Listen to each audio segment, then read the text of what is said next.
Shalom Bapak Ibu Saudara-saudara yang dikasihi Tuhan. Kesempatan ini kita akan mendengarkan kesaksian dari seorang Muslim, ya, yang mana ia dididik sejak dari kecil menjadi seorang yang taat melakukan ajaran agama.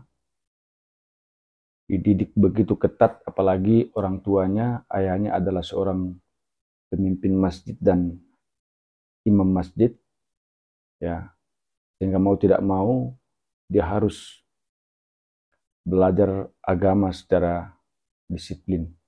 Nah, oleh karena itu, saudara-saudara, sungguh sesuatu yang sangat luar biasa bahwa dia boleh dijamah oleh Tuhan, terima Yesus sebagai Tuhan dan Juru Selamat. Dan ini bukan sesuatu yang mudah, tetapi kalau Tuhan yang berbicara, Tuhan yang memilih,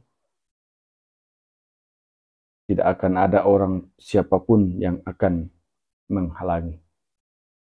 Karena itu saudara-saudara, semoga apa yang disampaikan ini, kesaksian Bapak ini akan bermanfaat bagi kita, boleh mengedukasi kita, sehingga kita akan menjadi pribadi yang lebih baik di hadapan Tuhan. Selamat menyaksikan.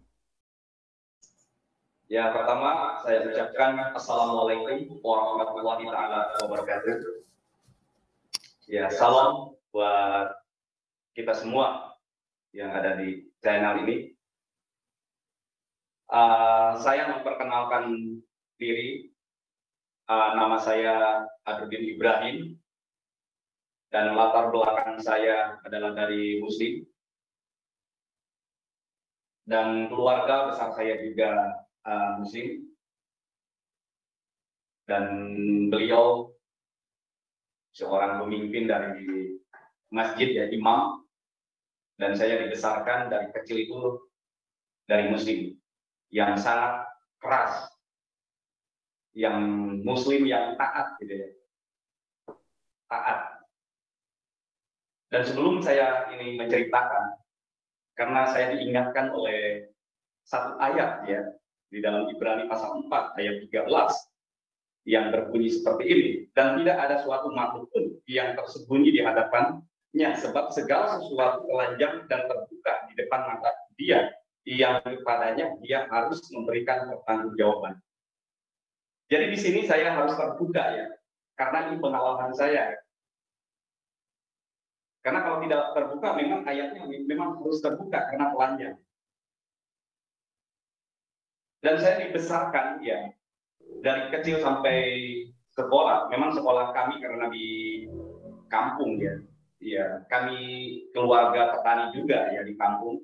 Kita tidak ada mimpi untuk bisa kenal Isa Al-Masih sebagai Tuhan dan Juru Selamat. Saya secara pribadi itu jauh, nggak ada harapan atau nggak ada mimpi untuk percaya atau menjadi orang Kristen, nggak ada, gitu, di situ. Nah, saya dari kecil, mulai dari umur 6 tahun sampai dewasa, saya dididik oleh bapak saya, suruh ngaji ke masjid. Sampai kalau saya tidak ngaji ke masjid, ya istilahnya datang ke masjid, ke guru ngaji, saya dipukul. Dipukul itu pakai, kalau di kampung itu pakai apa itu, pakai lubuk padi itu.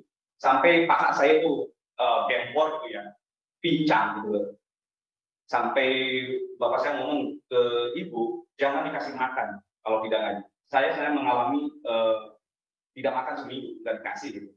Sampai saya tidur itu di istilahnya di orong itu atau beduk, gitu, ya, karena ada bolongan. Pas waktu dipukul beduknya saya kaget dari situ. Itu waktu saya dulu, gitu. Walaupun bapak istilahnya imam, tapi ya saya bandel, gitu. Saya nakal, saya malas untuk ngaji. Kalau ketahuan ya udah pasti pukulan itu udah pasti, ya. Bagian pinggang, bagian paha, itu bagian kaki juga itu dipukul oleh bapak saya. Itu sangat keras sekali ajaran bapak saya. Sampai saya di situ trauma sampai saya juga dendam waktu itu, ya, sakit hati di bapak waktu itu. Iya. Nah, di situ saya keluar dari sekolah SD, ya. Saya sampai SD sekolah itu. Karena bagi bapak saya di sana tidak penting sekolah tinggi. Yang penting kamu harus pesantren, kamu harus jadi istilahnya seorang penceramah, gitu, ya. Itu yang bapak saya tujuannya waktu itu ke anak-anak. Tapi ya karena saya bandel itu orangnya ya, bandel pergaulan dengan mereka itu ya, gitu ya aja gitu. Waktu keluar dari SD, saya langsung istilahnya mau pesantren. Ya saya membohongi orang tua saya. Saya pesantren padahal saya juga pesantren. Gitu. Akhirnya saya melancong ikut dengan orang. Nah sampai ke istilahnya ke Sukabumi ini. Gitu. Di Sukabumi Selatan, sekarang udah di Sukabumi. Gitu. Nah di situ sampai umur saya dewasa, karena tidak ada belas kasihan dari orang tua saya, itu termasuk ya khususnya bapak. Gitu. Jadi saya di situ menikah muda gitu. Waktu umur saya itu berapa? 18 tahun. Dan istri waktu itu 13 tahun. 13 tahun. Jadi kawin muda waktu itu. Jadi kita kerja keras di situ karena sudah menikah ya. Akhirnya di situ sampai tahun 2001 gitu ya.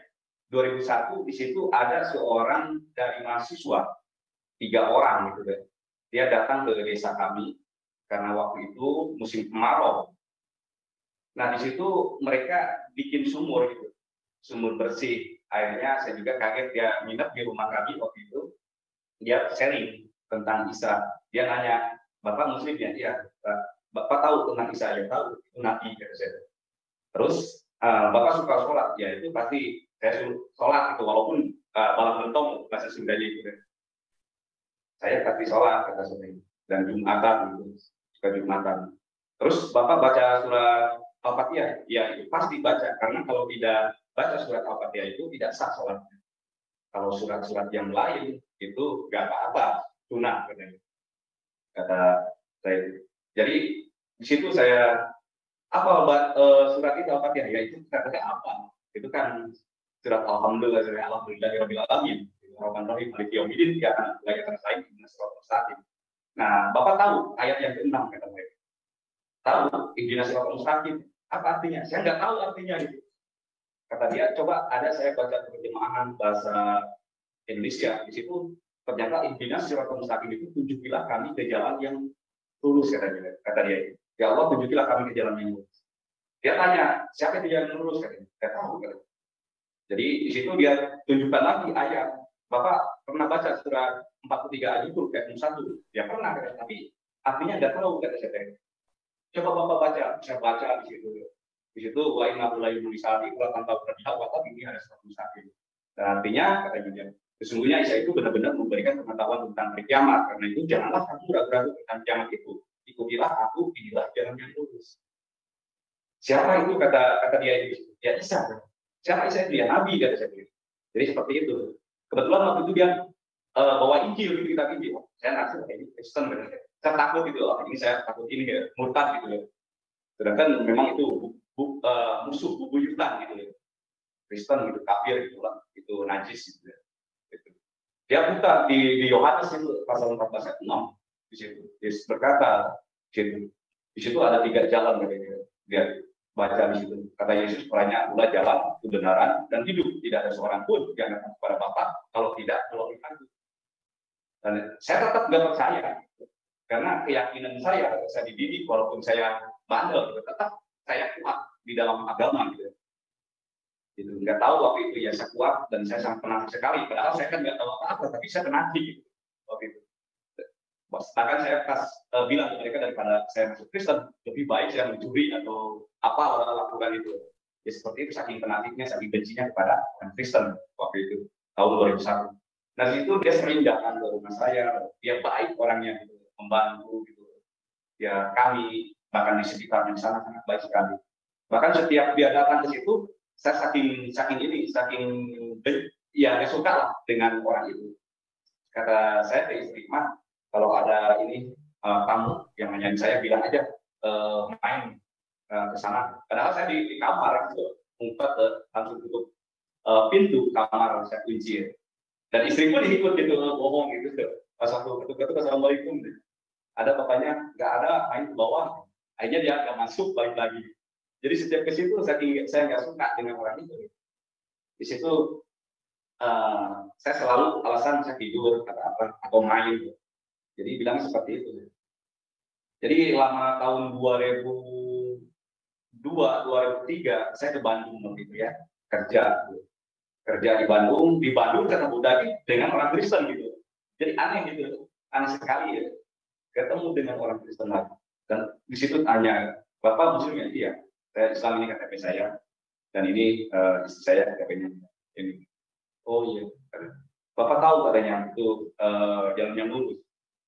Ya tahu, kata saya gitu, seperti itu. Tapi dia terus lama-lama karena kerja saya di orang Kristen gitu. Di situ memang waktu itu tiap hari dia ada di kantornya. Nah di situ lama kelamaan ya mimpi gitu. Saya mimpi waktu itu karena waktu itu kan saya sudah goyang, iman saya goyang, dan saya tidak bisa makan dan tidak nafsu lah, minum pun aku sulit waktu itu ya. Kita mungkin berpikir terus karena kok ini Tuhan atau ini iblis atau setan kata saya itu waktu itu. Nah di situ kita sholat tahajud, setelah sholat tahajud jam 12 saya pas, setiap sholat tahajud pas itu jam 12. Nah di situ saya berdoa minta petunjuk, baca surat apa saja yang saya ingat waktu diajarkan di ngaji saya, baca semua. Sampai jam 1 saya itu bacaan langsung tidur. Nah di dalam tidur itu mimpi gitu. Persis yang di mimpi itu ada seorang kakek yang berjubah ungu waktu itu ya. Di dalam mimpi saya dia menunjukkan ayat yang sudah dikasih oleh orang Kristen itu gitu. Di situ 43 ayat tadi, ayat 61 gitu. Oh, kata saya ini Isa lagi. Siapa sih Isa lagi? Dan saya terus tapi saya nggak percaya waktu itu. Saya tetap nggak percaya. Waktu itu saya langsung sholat lagi, kita mimpi lagi di situ. Di situ pas persis ditunjukkan oleh itu. Ikut akulah jalan yang lurus. Wah ini jin kayak saya. Jin kata saya. Siapa lagi di situ. Pas waktu itu juga ya, saya terus berarti sampai 3 kali itu saya sholat tahajud. Mimpinya tentang Isa terus. Gitu. Isa terus. Saya nggak mengerti. Pas waktu itu saya berdoa. Terakhir saya berdoa, Tuhan, kata saya, ya Allah waktu itu, ya Allah, jangan keraskan hati saya. Kalau memang ya Engkau yang terbaik gitu, yang menyelamatkan saya, gitu. Jangan keraskan hati saya.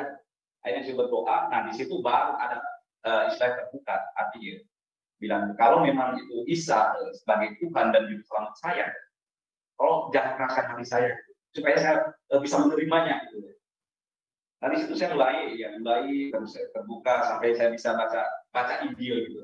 Baca Injil tahun 2003 sampai 2005 istri tidak tahu saya dikasih Injil. Waktu istri ada di rumah, Injil itu disembunyikan di bawah lemari gitu.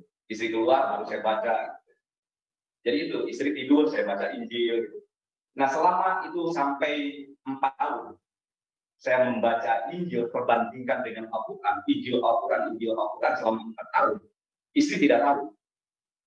Akhirnya di situ saya ambil satu keputusan. Ya jelas ini Al-Qurannya seperti ini, Injilnya seperti ini. Ini mirip sekali gitu, mirip sekali.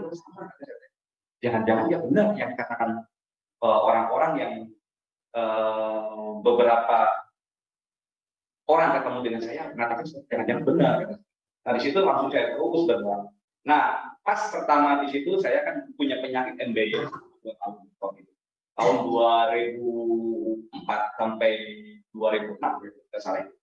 Nah di situ saya minta dalam nama Isa gitu. Kalau memang Engkau bisa gitu, bisa menyembuhkan penyakit saya janji gitu dalam Isa. Saya mau ikut Engkau Isa. Kalau memang Engkau berkuasa gitu di akhirat atau di dunia dan akhirat berkuasa, saya mau ikut Engkau apapun gitu disebut oleh orang, tapi saya mau ikut Engkau, janji ini janji saya mau ikut dengan Engkau gitu. Akhirnya pas waktu itu 3 hari sembuh gitu. MBS selama 2 tahun saya alami itu, nggak bisa duduk, berdiri pun sakit gitu. Kata teman saya di Bandung harus dioperasi, sedangkan saya masuk dokter itu anti gitu, takut gitu. Akhirnya sembuh gitu. Nah di situ saya mulai belajar. Akhirnya saya bukan sekolah sih, saya belajar Alkitab gitu. Terus lagi dilanjutin di Lembang waktu itu. Belajar dengan teman-teman saya yang di Galuh Selatan, banyak juga dari Rusik. teman-teman di situ. Hanya masuk sekolah. Tahun 2007 saya ambil satu keputusan.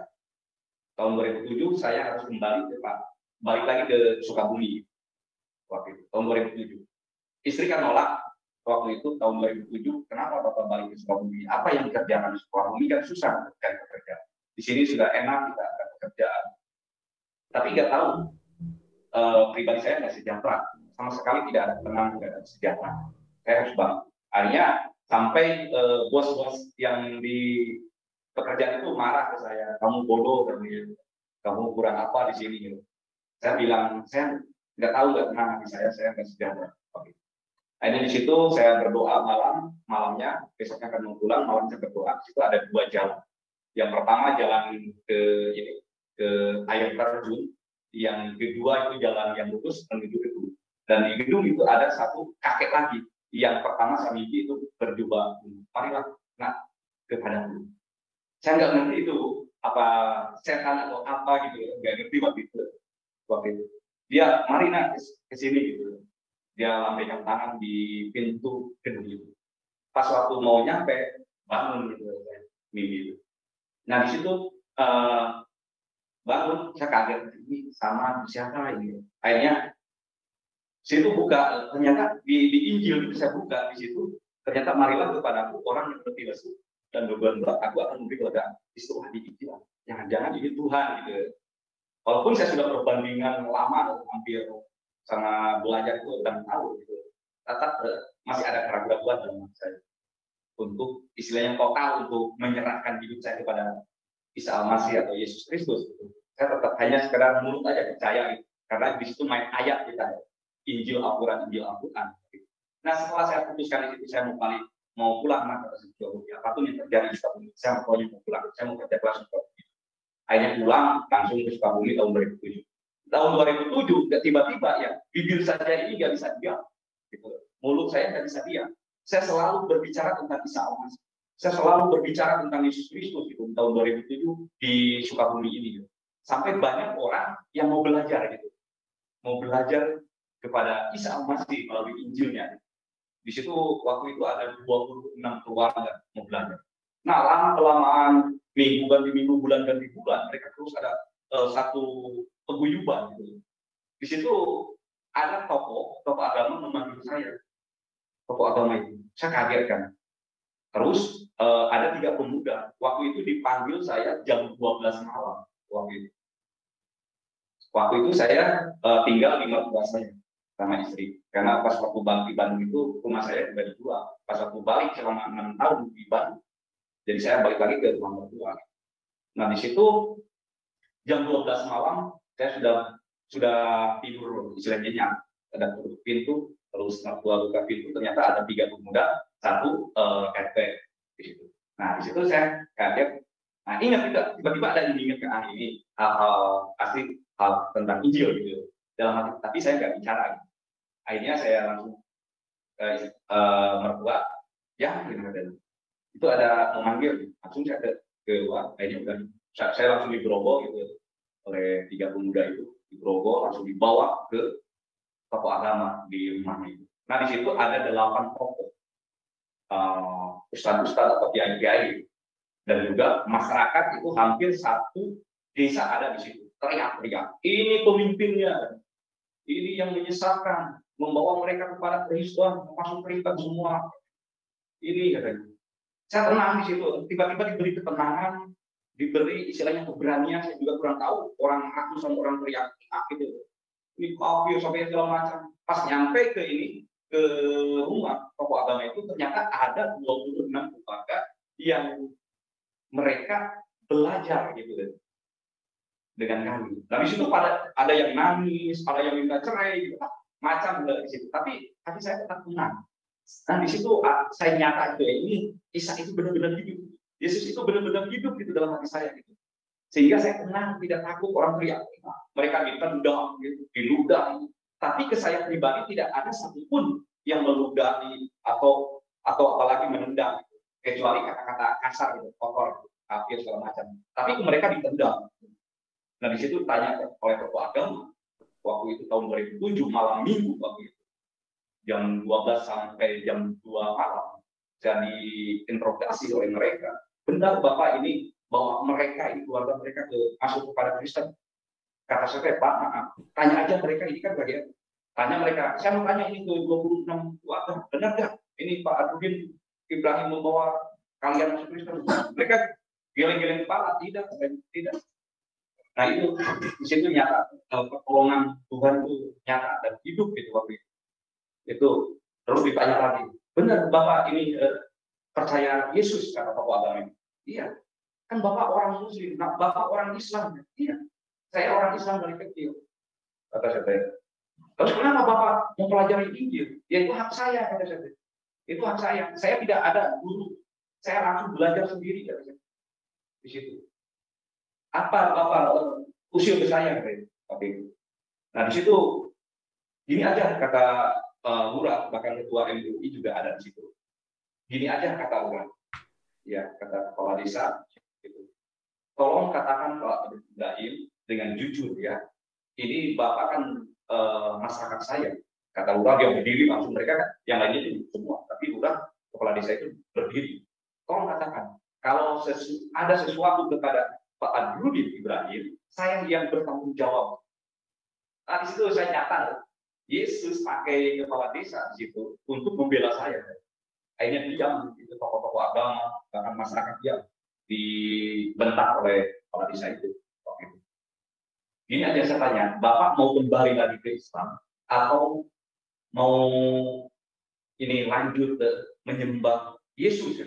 Pak, saya ini orang Islam. Cuman saya menyembah Yesus. Iya, berarti Bapak katanya mau balik Islam atau mau maksudnya mau nyembah Yesus? Saya mau nyembah Yesus, Pak. Gitu. Waktu tahun 2007 itu, saya katakan seperti itu, saya juga kaget. Saya mau nyembah Yesus. Saya dengan polos waktu itu. Saya mau nyembah Yesus saja. Nah, gini aja, Pak. Kalau Bapak mau lanjut menyembah Yesus, berarti Bapak akan ke gereja. Yang terserah urusan saya, kalau mau ke gereja atau tidak. Yang penting saya mau percaya Yesus dan mau menyembah Yesus dan mau ikut Yesus. Itu jawaban saya itu malam itu ya, malam minggu itu. Kalau gitu kata desa, Bapak besok harus ganti KTP. Wah, di situ saya bingung ya, ganti KTP Kristen gitu. Akhirnya waktu itu, oke Pak, kata saya. Akhirnya ingat dia waktu itu, oh besok minggu ya, ya minggu, hari Senin aja Bapak datang ke kantor saya di desa, harus ganti KTP. Akhirnya di situ saya dilepasin, tapi 26 keluarga itu diinterogasi polisi. Di situ saya kurang tahu, katanya sampai jam 3.30. Artinya setengah 4 subuh mereka itu. Saya tidak tahu urusan mereka itu yang 26 keluarga. Saya diantar lagi oleh 3 yang tadi menjemput saya dengan RT saya. Saya langsung ke balik. Saya bebas di situ. Wah, ada ketenangan, ada damai di situ luar biasa. Saya kalau mau loncat-loncat, saya maunya loncat-loncat, bebas. Akhirnya pas waktu nyampe ke rumah, ketuk pintu, buka pintu oleh mertua lagi, mertua perempuan kayak kesurupan, teriak-teriak. Ibu tidak sudi punya menantu Kristen, ibu tidak sudi menantu kafir. Waduh, di situ sampai dia teriak-teriak, sampai di situ tetangga kiri kanan itu bangun semua. Nah di situ saya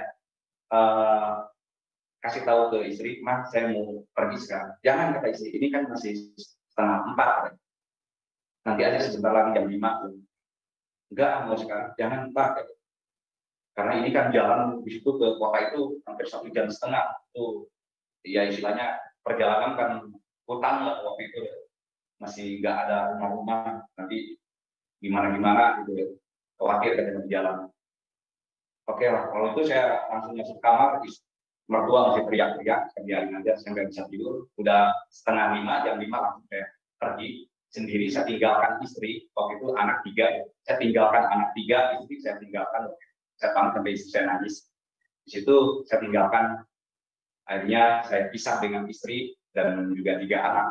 Itu saya pisah dan saya langsung ke daerah Kota Sukabumi yang waktu itu. Pisah selama 3 bulan. Di situ saya tidak ada kontak-kontak dengan istri, dengan anak, saya tidak. Memang itu kesalahannya dari mertua, karena mertua ngusir waktu itu ya. Ya memang dia berkuasa waktu itu, karena saya tinggal di mertua. Akhirnya saya langsung pergi Saya tidur di kolong jembatan waktu itu ya. Saya tidur di emperan toko tahun 2007. Saya tidur di stasiun, saya tidur di terminal kayak anak gelandang. Tapi apa yang saya rasakan dalam hati saya tidak pernah sebelumnya saya merasakan yang waktu itu. Jadi ada satu sukacita yang damai sejahtera gitu loh. Ada ketenangan. Saya bernyanyi, ya. Walaupun saya waktu itu tidak bisa nyanyi, cuman bisa hanya Isa gitu. Terima kasih Isa, hanya itu aja gitu. Terima kasih Yesus, waktu itu ya seperti itu. Karena saya nggak hafal nyanyi, panggil dia aja. Sampai di stasiun orang-orang stasiun melihat, saya tidak peduli dengan yang lain. Itu memang saking tergila-gilanya kepada istilahnya Yesus itu tergila-gila waktu itu. Sangat cinta pada dia. Waduh, kayak inilah, kayak gimana kalau berpacaran cinta gitu, cinta mula-mula, cinta pertama waktu itu. Dan saya nyanyi di stasiun, di rel, terus di terminal, bahkan di emperan toko saya nyanyi kayak orang gila saja lah, jatuh cinta pada itu. Saya tidak ingat dengan istri, tidak ingat dengan anak. Yang ingat hanya satu, Yesus saja. Waktu itu. Makanya di situ saya waktu itu berpikir adalah ketika saya sadar, waduh, tidak mau ditukar dengan apapun itu. Walaupun harta kekayaan saya tidak mau, saya memilih Yesus saja. Karena belum saya pernah alami. Gitu. Karena ada damai, ada sukacita kayak diingatkan dulu masa anak-anak gitu yang disayang oleh Bapak seperti itu ya. Itu waktu itu tahun 2007.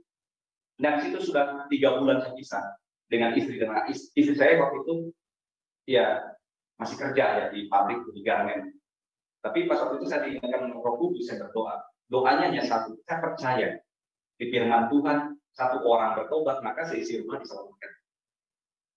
Saya percaya itu, ayat-ayat itu satu doa saya. Nah, tiba setelah saya baca 3 kali ayat itu, apa yang terjadi? Istri saya jam 5 subuh itu telepon, Pak, masa Bapak percaya Isa masih ninggalin istri, ninggalin anak, bahkan lupa? Saya balas, Ma, bukan saya ninggalin istri, anak, bukan. Karena mertuamu kan ngusir saya. Itu kan rumah mertuamu. Pokoknya Mama mau ikut Papa. Kata saya jangan ikut Papa. Bapak ini orang yang brengsek. Iya, Mama harus ikut Yesus. Kata saya waktu itu di telepon. Oke lah, pokoknya terserah Bapak aja. Pokoknya saya mau ikut Bapak aja. Nah, waktu itu luar biasa. Tuhan dasar. Luar biasa Tuhan Yesus itu waktu itu. Ketika Roh Kudus gerakan untuk berdoa, langsung nyambung gitu guys. Akhirnya saya jemput waktu itu di pertigaan karena saya nggak bisa masuk ke desa. Saya jemput waktu itu 5:30 saya sudah standby di pertigaan. Itu di ojek, tempat ojek saya jemput di situ. Hanya saya bingung ya nggak mau kemana ini karena saya belum punya tempat tinggal gitu. Akhirnya di situ ya karena isi di telepon nggak nyesal atau saya tanya gitu. Nggak nyesal apa? Bapak tidur di emperan toko, pokoknya nggak apa. Haleluya. Sorry teman-teman tadi sebentar sempat terputus dan kini kita akan melanjutkan kembali kesaksian dari Pak Hosea bagaimana perjalanan imannya. Oke, Pak Hosea dilanjutkan lagi Pak. Baik. Ya, tadi sampai kita kumpul dengan istri dan anak ya. Ya. Waktu kita berpisah selama 3 bulan dan Tuhan bersama lagi dengan keluarga dalam posisi kami hidup di kolong jembatan selama 3 bulan. Waktu itu kita tidur di kolong jembatan dengan penuh hati sukacita ya, di situ. Karena saya dan istri, anak-anak yang dilihat hanya Yesus saja, hanya sosok Yesus saja, tidak ada yang lain waktu itu. Kita hanya memuji, kita berterima kasih kepada Yesus. Waktu posisi kami tidur di kolong jembatan dengan dengan kardus kita, dengan 3 anak di sana. Tapi di situ rasa bahagia, rasa sukacita dan sejahtera tidak bisa ditukar dengan apapun gitu waktu itu. Nah di situ kita membagi kesaksian ke teman-teman kita dari Muslim. Kita datang tudor rumah ke rumah, kita menyaksikan tentang bagaimana Isa mengasihi saya ceritakan ke mereka, sehingga mereka juga ya percaya, mereka juga sampai menangis melihat tentang kesaksian dari kami, istri dan anak. Itu mereka, wah hebat kamu katanya, di ini dikasih oleh Nabi Isa, kata mereka yang dari sini. Tapi di situ semakin kita terus bersaksi, banyak mereka yang percaya di jamaah Tuhan. Waktu tahun 2007 itu waktu kami kudor rumah ke rumah, dan di situ kami tidak minta rumah atau kontrakan, karena di situ saya yang di hati saya dengan istri hanya sosok Yesus saja gitu dalam hati saya. Saya sudah cukup gitu. Saya sudah mendapatkan Yesus sudah cukup gitu. Saya tidak mau yang lain gitu. Dan saya saksikan terus. Saya tidak memikirkan tentang kondisi situasi saat itu dengan istri. Tetapi yang ada saya hanya Yesus saja dengan istri. Padahal posisi itu memang tidurnya di kolong jembatan, kalau seandainya hujan waktu itu ya saya ke bawah banjir gitu. Tetapi saya nggak memikirkan yang lain, hanya yang dipikirkan saya dalam hati saya dengan istri hanya menyembah Yesus, berterima kasih kepada Yesus, hanya itu aja. Sampai saya nangis, udah kayak kangen gitu. Padahal tiap hari kita bicara tentang Yesus, tapi kayaknya dengan istri kangen gitu terus itu Yesus terus waktu itu. Nah di situ saya bagikan tentang kesaksian beberapa ratus orang, ratus keluarga. Kita pun saksikan bahwa Isa Al-Masih dia pernah lahir, dia pernah mati, dan dia pernah bangkit. Itu yang dikatakan dalam Al-Quran, bahkan di Injil sudah jelas. Katakan saya di surat 3 Maryam itu dan juga 33 itu sudah jelas, sejak aku lahir, sejak aku mati dan bangkit. Berarti dia nyata. Isa itu hidup, Yesus itu hidup sampai sekarang. Gitu. Itu yang saya rasakan dengan istri. Dan di situ saya sampai nangis, bukan nangis karena posisi atau kondisi saya, tapi saya menangis karena Yesus mengasihi saya dengan istri dan anak-anak, sehingga saya dengan istri dan anak-anak dikasihi oleh Dia, gitu. Diselamatkan oleh Dia. Nah di situ setelah itu saya datang ke orang tua saya di Jampang, gitu. Jampang Surade, Sukabumi Selatan. Saya saksikan apa yang diterima oleh keluarga saya. Saya dipecat dari keluarga. Kamu tidak dapat warisan dari Pak Saudara. Saya tidak ngepek, dia tidak peduli gitu. Waktu itu, yang ada hanya Yesus saja. Gitu. Saya tidak mau yang lain. Silakan tuh. Bapak saya sampai langsung contreng di kartu keluarga. Di situ, ya saya senang gitu, senang sekali. Karena memang, ya mungkin dari dulunya saya trauma atau gimana sakit hati dengan orang tua, tetapi diganti dengan Bapak gitu, Bapak yang sungguh luar biasa, Bapak dari segalanya gitu, Bapak dari segalanya, dia senang sekali gitu. Yesus itu sosok Bapak gitu, ganti gitu, sangat baik gitu waktu itu. Dan keluarga bilang, kamu udah bukan keluarga kita lagi, coret Bapak, jangan. Saya nggak peduli, saya tidak ngefek sama sekali. Yang ada dalam hati saya dengan istri hanya Yesus saja waktu itu. Makanya saya saksikan di situ, saksikan terus tentang Yesus. Puji Tuhan, sampai saat ini sudah 1.460 keluarga di Jawa Barat, di Sukabumi. Kita yang saksikan kepada mereka. Makanya di setiap seminggu 4 kali penuh di rumah saya itu didatangi oleh orang-orang muslim, orang-orang edar. Datang ke rumah saya, saksikan di jamaah Tuhan nangis, mau doakan gitu. Tapi sekarang saya juga nggak mengerti. Padahal saya nggak bisa ngomong. Saya tamatan SD gitu. Saya nggak sekolah. Tapi pas waktu Tuhan bicara sama saya waktu itu, ya sampai saat ini mereka ke jamaah Tuhan. Bahkan tadi sore dia datang dari media. Yang pertama dari Surabaya, yang satu dari Sukabumi, itu media Mabes Balindo. Dia datang, dia tiba-tiba cari saya gitu. Itu pas waktu itu ya ngomong tentang Yesus. Ada juga itu orang Islam ngomong tentang Yesus. Iya, menurut Bapak siapa Yesus itu? Ya Yesus itu katanya Tuhan, bukan katanya Tuhan yang jelas. Katanya, iya Yesus itu juga. Nah di situ makanya kuasa Tuhan, kasih Tuhan sangat luar biasa. Saya tidak mengerti ya, tapi yang saya rasakan hanya satu, sukacita damai sejahtera sampai saat ini. Itu yang Tuhan berikan kepada itu, kedamaian sukacita. Saya tidak berhenti. Saya sekarang sampai ASEAN 4.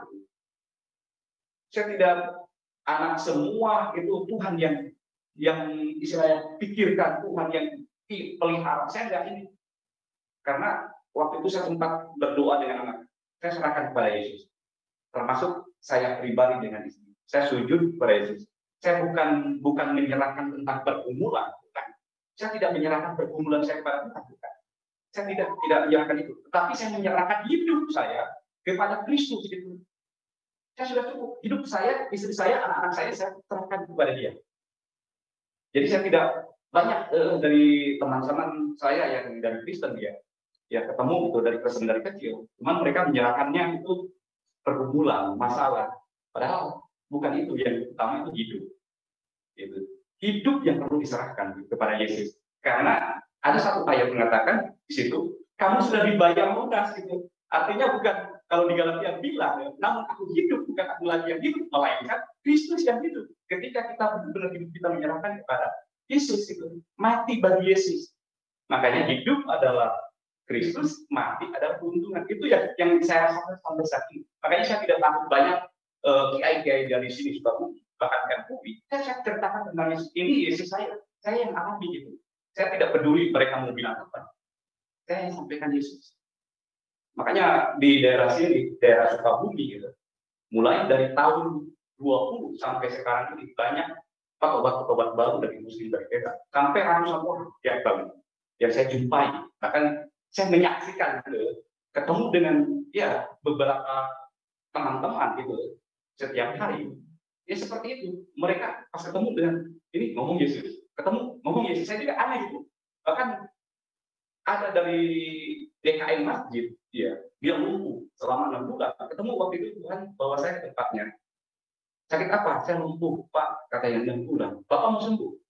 Ya mau, katanya. Kalau Bapak mau sembuh, percaya Yesus, terima Yesus. Bagaimana caranya? Mau Bapak doakan? Kita doakan ya. Seperti di kitab Wahyu, aku berdiri di depan pintu, barang siapa yang mengetuk itu, aku akan masuk. Dan di situ saya doakan mereka. Itu seminggu sembuh, berjalan. Dia terima Yesus. Sampai sekarang dia aktif di persekutuan kami. Kalau kami persekutuannya ke rumah ke rumah, yang dibilangnya itu gereja rumah. Jadi kita ada 36 kecamatan, ada 36 kelompok di 36 kecamatan. Satu kelompok itu paling minim 7 atau 9 orang. Gitu. Dan di situ mulai berakar lagi di kampung-kampung pedesaan-pedesaan itu. Saya juga kaget itu. Saya heran. Ajaib memang Tuhan Yesus itu. Dasar bagi saya, bagi istri, bagi anak-anak saya. Sampai anak-anak saya, kalau orang lain susah untuk mencari pekerjaan, tapi anak saya tanpa melamar, tanpa ini, tiba-tiba telepon, anak kamu, sudah lulus semuanya, sudah Pak, lulusan apa? SMK, mau kerja? Katanya anak mau kerja ya? Ya mau. Jadi tanpa bikin surat lamaran, langsung kasih terima. Itu luar biasa ajaib. Jadi yang pertama di Tangerang menurut saya, yang kedua di Bandung. Cuman kalau di Bandung dia melayani anak-anak jalanan di daerah Semindi. Dia melayani nomor 2 ya. Tapi nomor pertama itu dia kerja. Gitu. Yang kedua melayani, yang nomor 3 masih di sekolah SMK kelas 2. Iya, SMA kelas 2 di Semandang. Dia sebagai ketua di sekolah saya juga nggak ngerti gitu cara Tuhan. Luar biasa dalam hidup saya. Dan saya percaya ada satu ayat yang mengatakan di dalam Yohanes ya. Dalam Yohanes katakan di Yohanes 15:16, bukan kamu yang memilih aku, tetapi akulah yang memilih kamu, dan aku telah menetapkan kamu supaya kamu pergi dan menghasilkan buah, dan buahmu itu tetap. Supaya apa yang kamu minta kepada Bapa dalam namaku diberikannya kepadamu. Nah di sini yang sangat luar biasa dari Tuhan. Jadi bukan saya yang memilih dia, tetapi Tuhan. Kalau Tuhan memilih dia, artinya tanggung jawab semua oleh Tuhan. Asal saya menyerahkan hidup saja kepada dia. Gitu. Jadi dia yang bertanggung jawab itu. Saya suka sampaikan kepada orang-orang Muslim yang aktif gitu, belajar sama-sama di tempat kami gitu, sampai sekarang. Dan banyak ayat yang Tuhan kasih seperti di 1 Petrus pasal 2 ayat 9 dan 10. Tetap kamulah bangsa yang dipilih. Kan, waduh, itu bergebu-gebu gitu. Di sekian banyak orang-orang Sunda yang dari Muslim. Oh, haleluya. Hanya keluarga saya dipilih oleh Tuhan. Gitu. Sampai mereka iri ke saya. Kok saya dari pakai kata ini, ada teman saya Ustaz dari Alaya yang pesantren Timur Tengah. Ya. Kok saya nggak dipilih? Bapak mau nggak dipilih? Ya tergantung respon Bapak. Kalau Bapak mau dipilih, ya silakan. Katanya berdoa dalam nama Yesus. Akhirnya dia ikut.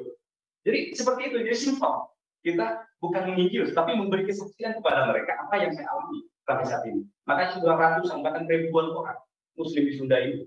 Kita keliling mulai dari Gang, Tasik, kita Cianjur, yang di Ranjang, kita keliling. Kita sampai Batu, kita keliling. Hanya menyaksikan Yesus apa yang saya alami seperti itu, Pak. Walau saya tidak peduli orang tua, ya istilahnya nggak ngaku anak ya. Saya sudah punya bapak, bapak yang baru, bapak yang benar-benar belas kasihannya itu luar biasa, dia perhatikan, dia lemah lembut gitu. Tapi ketika dia mau meninggal, bapak saya kan 120 tahun itu, Pak, umurnya. Dia susah untuk meninggal. Pas mau sekarat, dia mau meninggal, manggil saya. Saya 7 saudara. Saya yang ke-6. Kakak-kakak dan adik yang lain sudah ada. Mana ini yang satu lagi, kata bapak saya. Dan dia baru sadar di situ. Padahal saya tidak dianggap anak yang lain dia. Dan di situ saya ditelepon, saya nggak datang. Karena waktu itu jam 4 sore. Nggak mungkin saya harus datang ke jam perjalanan 3,5 jam ke Jamang Purari. Dari Sukabumi. Akhirnya oke, saya subuh ke sana. Jam 5 saya berangkat. Pas waktu berangkat, bapak saya itu sudah dimandiin, Pak. Di sana udah meninggal. Tinggal dipakai kain kapan itu. Pakai kaku segala macam gitu. Udah dimandiin. Udah nggak diyakin tuh orang. Tapi saya lihat secara awal bahwa saya belum meninggal. Akhirnya di situ saya panggil dalam nama Yesus, roh bapak saya kembalikan lagi. Akhirnya di situ hidup lagi bapak itu. Mulai dari kaki ini, dari kaki langsung gerak, hidup. Mereka kabur semua kabur. Gitu. Kok udah meninggal ini? Udah berapa jam hidup lagi gitu. Nah di situ saya bisa ngobrol dengan bapak ketika bapak ya istilahnya hidup lah, bisa ngobrol ceritakan dengan Pak, ini bukan agama, Pak. Agama manapun, mau Islam, mau Kristen, mau Hindu, mau Buddha, itu semua agama mengajarkan kebaikan, jangan membunuh, jangan berzina, jangan mencuri, bahkan jangan yang dan sebagainya. Tetapi di dalam agama itu tidak ada menjamin seseorang masuk surga. Gitu. Yang menjamin masuk surga ialah itu Isa Al-Masih atau Yesus Kristus. Coba Bapak baca di 3 Al-Imran ayat 45 di situ. Dia baca di situ. Pas ketika dia baca bahwa Isa Al-Masih itu orang terkemuka di dunia dan akhirat. Coba bayangkan siapa yang terkemuka di dunia dan akhirat. Iya betul. Nah, memang benar Isa itu masih hidup sekarang di surga. Kenapa Bapak nggak terima Isa? Kenapa Bapak nggak percaya Isa? Saya jadi menjadi Bapak ngobrol waktu itu. Karena Bapak udah hidup lagi gitu. Kesempatan ini gitu. Saya bercerita tentang Isa waktu itu. Akhirnya Bapak minta didoain. Doain saya waktu itu. Doa. Bapak mau doain. Siap. Saya doain. Pas waktu doa yang kasih muntah. Bapak saya muntah. Ternyata dia punya ilmu kejayaan. Ketika dia sakit, langsung injak bumi sebulan. Nah, kita pasang oleh Isa, oleh Yesus, pasang semua ini. Akhirnya 3 hari dia meninggal. Tapi sebelum dia meninggal, ini surat anak saya titipkan ke Adil. Saya titipkan ke kakak. Jadi semua orang yang kita titipkan surat yang tadinya kita dikasih ini, mereka kan bengong sekali. Saudara-saudara saya, kok kenapa? Pikiran orang dari percaya semua surat-suratan. Jadi disimpan semua surat-surat anak, surat-surat apa dititipkan ke saya. Jadi bapak saya percaya. Yang pertama itu keajaiban Tuhan. Bapak saya setelah didoakan tidak ada meninggal, Tuhan mereka kuburin di situ. Saya nggak ikut penguburan karena sudah didoain, saya balikkan ke bumi. Ya. Nah, kedua, ibu saya. Kalau ibu saya sempat dibaptis, ibu saya baptis, langsung pas waktu meninggalnya juga minta saya itu 3 hari 3 malam koma, nggak bisa ngomong. Pas waktu datang saya, kok dia berdiri gitu, ngomong, terus peluk saya gitu. Nah setelah itu saya doa lagi, serahkan ibu saya pada Yesus waktu itu, pulang baru nyampe tengah-tengah ya dalam perjalanan, telepon. Waktu itu ibu dipanggil Tuhan. Puji Tuhan, kita nggak ikut nguburin biar kakak-kakak saya sama adik saya. Jadi meninggal. Pas setelah didoain, ya belum nyampe ke rumah, tengah jalan dia udah telepon meninggal. Puji Tuhan. Jadi udah diterima oleh Tuhan Yesus, Bapak udah diterima oleh Tuhan Yesus, bahkan ibu juga udah diterima oleh Tuhan Yesus. Gitu kan. Dan di situ saya bersaksi. Akhirnya saudara percaya, kakak pertama percaya, terus kakak kedua percaya, terus adik percaya, sampai sekarang mereka melayani Tuhan. Jadi 7 saudara, yang 1 sudah meninggal, tinggal 6. Jadi yang 4 sudah percaya, tinggal 2 orang lagi yang belum percaya, itu kakak perempuan. Jadi puji Tuhan, semua Tuhan kerjakan dalam hidup saya. Itu luar biasa Tuhan Yesus. Sangat luar biasa bagi saya itu, Pak. Mungkin itu, Pak, kesaksian yang saya bagikan ya malam ini kepada saudara-saudara yang dari Muslim. Jangan takut. Jangan takut. Yesus itu hidup. Jangan takut. Saya sudah alami saksinya. Ya, saya hidup gitu. Yesus hidup gitu. Oh, jangan takut orang Muslim. Jangan kejar orang kafir. Wah, itu setan bahasanya. Jangan takut. Ini bukan bicara tentang agama, tapi ini bicara tentang keselamatan, bicara tentang Tuhan yang hidup, bukan Tuhan yang mati. Gitu. Jadi jangan takut. Makanya saya pribadi saya sudah istilahnya tidak memikirkan yang lain, saya memikirkan hanya Yesus saja kepada saya tentang Yesus. Selama tahun 2007 sampai tahun 2022 ini saya tidak bekerja. Saya hanya ngomong Yesus saja setiap hari. Istri tidak bekerja, cuma anak yang bekerja, yang satu lagi melayani di Bandung, anak jalanan. Jadi semua pemeliharaan Tuhan itu sempurna bagi saya. Memang itu yang saya percaya, Yesus itu hidup. Yesus itu nyata, Yesus itu ada, dia real hidup itu bagi saya. Luar biasa. Jadi itu yang saya bagikan malam ini ya. Mungkin banyak perjalanan sampai saat ini. Cuman yang sekarang jujur saja ya. Saya menikmati Yesus saja. Saya menikmati Yesus. Saya menikmati Yesus. Dan kemarin di telepon tinggal 1 lagi kakak saya istri yang percaya, karena waktu itu suaminya udah didoain, tapi kakak saya yang istrinya takut. Karena ternyata dia disusuk, takut itu keluar. Tapi saya nggak apa. Itu pilihan dia mungkin. Tapi suaminya udah didoain. Jadi tinggal 1 itu kakak perempuan yang belum bertobat itu. Dia haji gitu. Jadi kakak yang 1 ini Ustadz, tapi dia sudah bertobat, dia sudah dibaptis, menyerahkan hidupnya kepada Kristus. Dia suka ceramah di masjid. Kebetulan dia Ustadz, kedua dia RT gitu. Jadi dia cerita tentang terus Yesus itu. Puji Tuhan, semua pekerjaan Tuhan Yesus dasar luar biasa. Amin. Ya. Jadi teman-teman luar biasa. Ya.